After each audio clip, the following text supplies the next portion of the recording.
Hey y'all, what is happening? Just come to you all really quickly. Well, I don't know if this is gonna be quick, but I do know that I need to get this message across.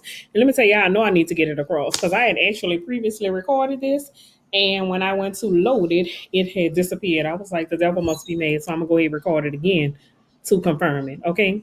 Um, I was talking with one of my clients earlier today, and I know y'all saying I'm supposed to be on BRS, but I'm just talking on the phone and coaching. So I had my client today, and I was talking about one of the things that I am realizing, and this is why I entitled this Only Faith Comes by Hearing, because a lot of us know what our purpose is, know what we're supposed to be doing.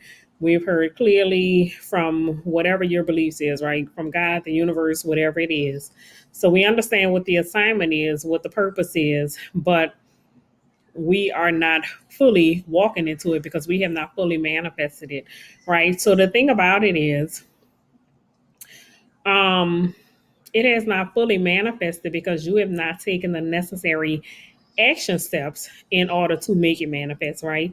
Um, Apparently either you haven't fully processed how it's supposed to manifest because your mind hasn't allowed you to. So there's a hindrance with the way that you're thinking. And then also you have not taken the necessary action steps to make it come into manifestation, right? So I'm going to use me as an example just because I know me best. I think I do at least. Um, at one time, the life that that I live today was my dream life, right? The house, the car, the business, all of these things were a dream at one time, right? I literally had to work my ass off to bring it into manifestation. A lot of prayers, a lot of faith, whole lot of action, right? Um, with the car, for example, the car started as a vision and a desire of mine. I wrote the vision, made it plain in the form of finding a picture, cutting it out, putting it to a vision board. From putting it to a vision board, there were more necessary action steps that went from having it on a vision board to having it in my driveway, right? So had to take a visit to the dealership. I took a couple of visits to the dealership. I had to save money for a down payment and a deposit on the car. Had to actually go to the dealership to order the vehicle, right? And then once it was built and ready to go, I had to take another trip to the dealership to actually pick the car up and then drive it from the dealership to my residence, right? So it's a lot of action in between it starting as a picture on my vision board to being in my driveway. There was a lot of action steps in between my house being on my vision board to me even having a driveway to pull the car in, right?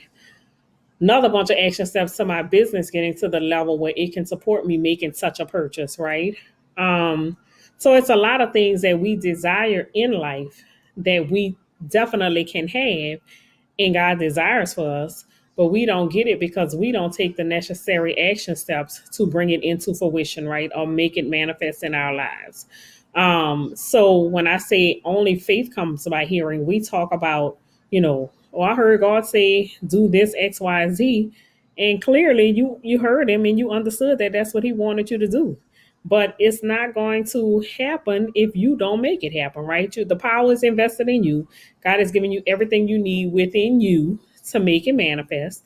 You literally are the only thing, you and your mindset and your naysaying and whatever it is the only thing that's standing in between it being a vision and it being your reality, right? Jesus couldn't come to earth and be like, yeah, I heard my father call me and he wanted me to, be the salvation for all mankind. But had he never actually gone to the cross, salvation wouldn't even be a discussion right now because it wouldn't have happened. He couldn't just sit around and talk about it. There were some things that he physically had to do in order to make it happen, right? Um, and that's the same with us. We can't just skate through life and just talk about, we heard God say, I know I'm supposed to be doing this and never take any action steps to bring anything into fruition. It's not going to happen. Your dream life is always going to be aloof. It's always just going to be your dream life if you don't take the necessary action steps to make it your real life, right? But like I said, I know a lot of things comes as it comes with a price because a lot of stuff we've been taught from young, right? Especially if you grew up in an impoverished situation or in poverty, it just doesn't seem tangible. It doesn't seem logical that you would think that you can generate six figures and seven figures, right? Because hell, my family, we was eating Mitch Mac meals, right?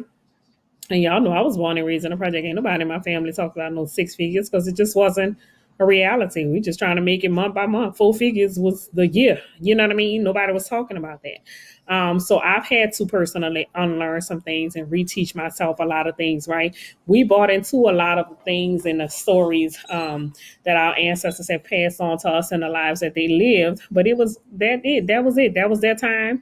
That was their lives. But we've evolved a whole lot, right? We are even different in the form of technology, right? They didn't have technology. They didn't have computers. They didn't have microwaves, right? So if we were still living in the same way that they were living back then, pre-computers, pre-microwaves, we would be left behind, right? Part of the Left Behind series. That's the reality of it, right? So if we know that we've evolved in such a way, in the area of technology, then we have to look at some of the other things that we bought into because of, what they transferred to us or what they taught us, and dismiss those things as well. I'll use personally for me, one of the things that didn't work for me was it worked for me for a little while because I did buy into the system. Let me not tell a lie.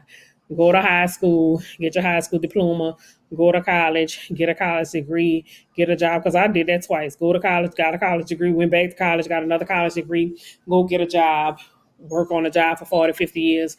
You probably hate it, but hey, it's a job. It's paying you every other week. Retire and then enjoy about 10 years and then you die and that's it, right? I got to the point where I got the two college degrees, worked on that job for a little while, and was like, yep, I don't like this system. Because this system is going to have me working paycheck to paycheck all my life, barely making ends meet. I'm not going to be able to do the things that I envisioned doing with my kids, creating the memories for them that I want to create, because I don't make enough money to even remember anything, let alone create a memory, right? I'm barely making enough to just pay bills, so I'm not going to be able to do all the things that I want to do with them. And I just didn't want to live like that. So I was like, you know what? This is the end to that fairy tale. Let me create a new story, right? So I can create a new ending, right? They'll make you feel like struggle is necessary. Struggle builds character. That's the shit that they told us. Struggle builds character. I don't want character. Not if I got to fight and struggle for it. You understand what I'm saying? Like, first of all, I have struggled. I've gotten it out the mud. Let me say, I don't want my kids to get it out the mud. Let me say that, right? I want them to develop character in another way. I don't want it to get it. I don't want the mud character for them. I don't want it for my grandchildren. I don't want it for my great grandchildren. So they're gonna figure out another way to get it, and it won't be out the mud. Do you hear me? And it's, again, I don't feel like it's necessary. If I know what it's like to get it out the mud, why should they have to repeat the same thing that I did when I already know what it's like? I can fast track their life if I'm coaching other people so that they won't have to get it out the mud. I'm damn well gonna make sure my kids don't get it out the mud. I'm gonna make sure that they know that their kids don't have to get it out the mud. That's not necessary, but that's just what we were taught. So we are at a point right now where we have to evaluate some of life lessons that we've taken to heart and to our core, reevaluate them, and totally discard some of them that no longer serves us and no longer work for us, right? And we need to start doing that right now. So let me just help you all. If you have a dream life that you are having a hard time transitioning from your real life and getting into your dream life, it is a possibility that your mindset is hindering you from getting there. It is a possibility that your lack of action is preventing you from getting there, right? If that is the case, please, by all means, contact me for a mindset coaching session, either life or mindset coaching session, so that we can help you to determine, first of all, we're going to map out what that dream life looks like, right? And then the necessary action steps to getting you to that particular dream life, right? Once we've done that, then we'll be able to navigate and help you to figure out how do you make these necessary steps to get from where you are to where you desire to be, right? Because ultimately, my desire for you is to live a happy and fulfilled life. Happy, healthy, and fulfilled. If that is not where you are presently, it is definitely where you can be. It is tangible. It is in your reach. You just have to do what's necessary to get there. So please, by all means, give me a call, 504-513-3076. Get on my calendar so that we can help you to make that transition and make that transition smoothly. All right, y'all. So I'm going to get out of here so that I can go and get a little rest, because y'all know I'm still in recovery. But I just wanted to say that because, again, when I talk to my clients, I know that there are other people that are facing the same battles, struggles, trials, whatever it may be. And in any way that I can help you to make that transition so that you are unstuck from whatever rut you're in, so that you can get to the life that's fulfilling to you, and that's going to serve you and your family at a higher level, then by all means, I do want to be that.